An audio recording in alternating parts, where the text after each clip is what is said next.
This is a case where if they can do this to me, they can do this to anyone. And these are bad people. These are, in many cases, I believe, sick people.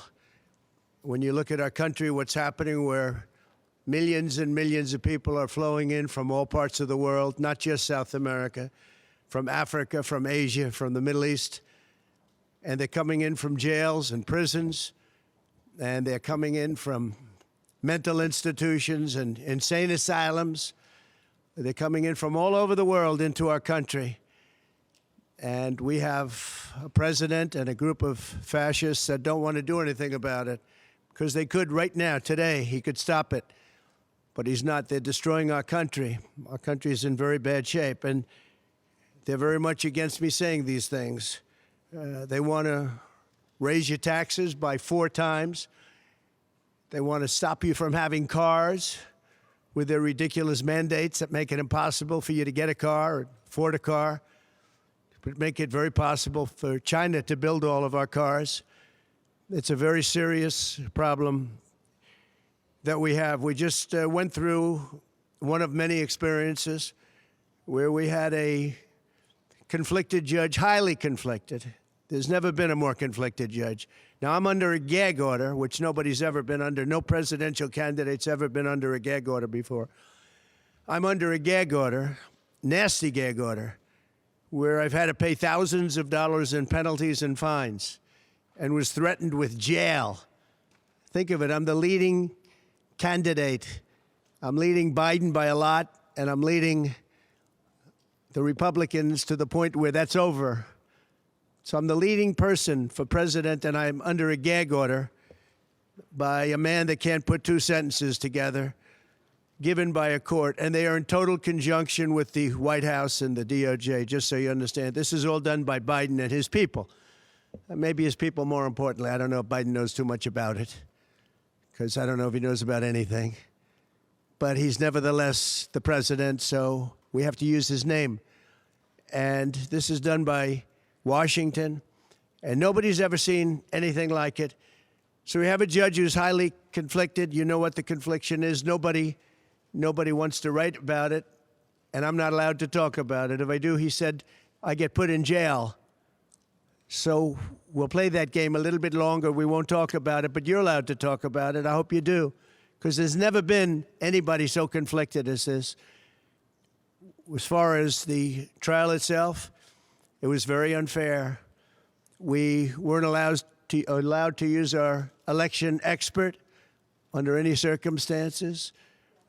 You saw what happened to some of the witnesses that were on our side. They were literally crucified by this man who looks like an angel, but he's really a devil. He looks so nice and soft. People say, oh, he seems like such a nice man. No, unless you saw him in action. And you saw that with a certain witness that went through hell. And when we wanted to do things, he wouldn't let us do those things. But when the government wanted something, they got everything. They got everything they wanted. It was a rigged trial. We wanted a venue change where we could have a fair trial. We didn't get it. We wanted a judge change. We wanted a judge that wasn't conflicted. And obviously he didn't do that. Nobody's ever seen anything like it. It's a very sad thing that's happening in our country. And it's a thing that I'm honored. In a way, I'm honored. It's not that it's pleasant. It's very bad for family. It's very bad for friends and businesses. But I'm honored to be involved in it because somebody has to do it. And I might as well keep going and be the one. But I'm very honored to be involved because we're fighting for. We're going to continue to monitor Donald Trump and his remarks. He's making very, very strong statements, and we're going to have a fact check on those statements coming up shortly. Daniel Dale is standing by. Aaron, we're listening to the former president of the United States say, and I'm quoting him now, we are living in a fascist state. He refers to the trial as a scam, a rigged trial. He says he would have loved to have testified. He could have testified. It was his decision not to testify. He said, quote, I would have loved to have testified. And then he went after some of the witnesses, including Michael Cohen, for example, potentially a violation of the gag order that has been imposed by the judge against him. Aaron, we're going to continue to listen to what the former president has to say, but clearly, without a teleprompter, he's going off the cuff. He's railing against almost everything. Yeah, and Wolf, you know, the fascist state, of course, the line that stands out. But as you point out, the other key, off the teleprompter. So it is very much off the cuff. So you're getting a rant and a reliving of the case and how he sees it.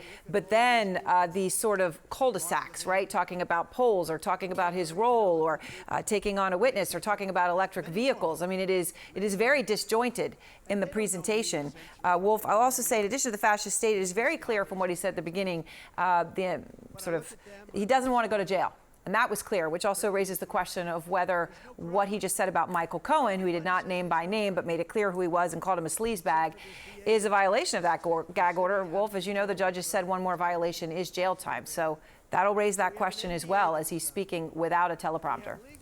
Yeah, he's just railing against almost everything involved in this case in which he was found guilty, 34 felony charges, criminal charges, very significant development. Unanimous decision by the 12 members of the jury. Daniel Dale, our fact checker, Aaron, is with us as well, and I want to go to Daniel right now. Daniel, you do this all the time following a Trump statement, a Trump speech. You review some of the lies that have been going on. A whole bunch of lies here, Wolf. So he repeated the one I think he's repeated most frequently throughout the course of the trial and now after, saying this was all done by Biden and his people. The case was in conjunction with the White House and DOJ. Not a shred of evidence of that. This case was brought by a locally elected, yes, Democratic prosecutor. No evidence whatsoever of any communication with Joe Biden or his aides about it. He also repeated his claim from earlier this week that he said the judge wouldn't let them use an election expert under any circumstances. The judge knocked him out. Now, he did sort of clarify this after, but here's the real clarification. The judge did not bar the testimony of this expert, Brad Smith.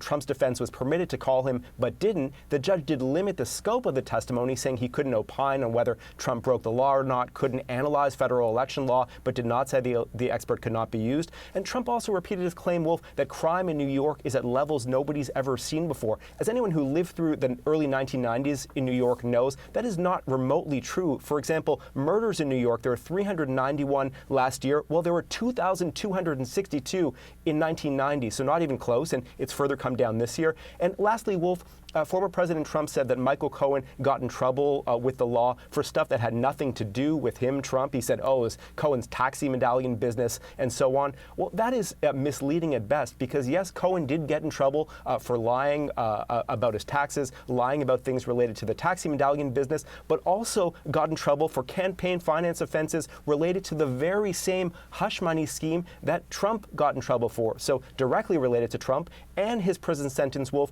was also related to Cohen lying to Congress related to negotiations or discussions with Russia about a proposed Trump Tower project in Moscow. So this was not, Cohen's own thing, nothing to do with Trump. Some of it, at least, was directly related to the former president.